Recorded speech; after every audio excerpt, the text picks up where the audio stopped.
back to my kitchen. My name is Mindy Banks. I'm the Flip Flop Chef. Today I'm going to show you two products from Pampered Chef that you might not have seen yet. And one of them is the cup slicer and the other is our new stone fruit wedger. If this is your first video with me, please hit the subscribe button so that you'll be notified anytime that I post new content. And also don't forget to go to theflipflopchef.com, click the button at the top of the page to join my recipe community. I have thousands of recipes, a weekly giveaway, and so much more. So you're not going to want to miss out on all the content there. But let me show you how to use our new cup slicer and our stone fruit wedger. You're going to love these and you're going to have to add them to your kitchen. So already here in our cup slicer, I have some kiwi. And I've already sliced one for you so that you guys can see that here. But let me show you how to use this. So we're going to start with a kiwi. I'm going to cut the ends off like this. I'm going to take my serrated peeler and I'm going to peel all the skin from the kiwi. I like to cut the ends off first because I feel like I have a better grip on the fruit, and I'm going to make sure I don't cut myself because this is a super sharp peeler. So we're going to peel, oops, hand's getting slippery so I have to be really careful. Peel our kiwi, and I've got a couple little places. Let me get those.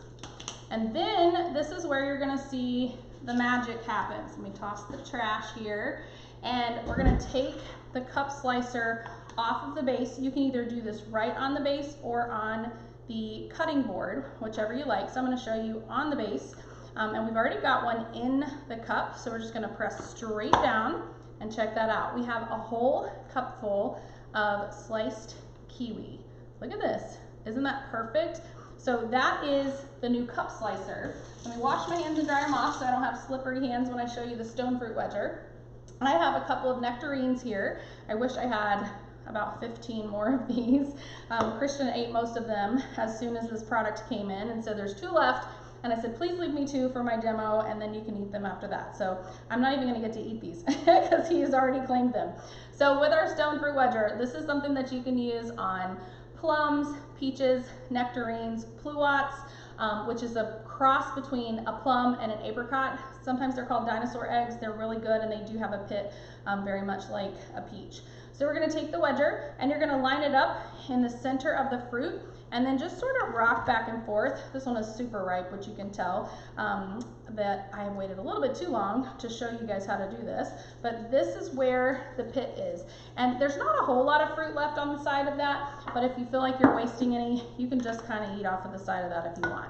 Now I'm going to just toss this into this cup so I can save these for Christian and he can have these after school today. Oops. Let's see, these are not wanting to pop out. Let me push them through. I don't want to put my fingers on the other side. All right, and this one's even more ripe, so hopefully I don't smush this one. We did this over the weekend and every single one came out perfect. There we go. Look at that. Perfect every single time. So I really like this, and Christian is especially enjoying our new stone fruit wedger. So if you're interested in getting either of these products or any of the products from Pampered Chef, I am a consultant with the company and I do earn a commission on everything that I sell. So I would love the opportunity to be your consultant, help you get whatever it is that you need. And I also love helping my customers with products after they purchase them. So if you have any questions about anything, please reach out to me. You can leave a comment with the video or you can use the contact buttons from any of my pages.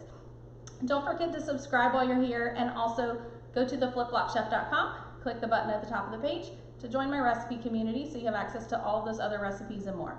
That's all I have for you today, but I'll see you soon. Bye, everyone.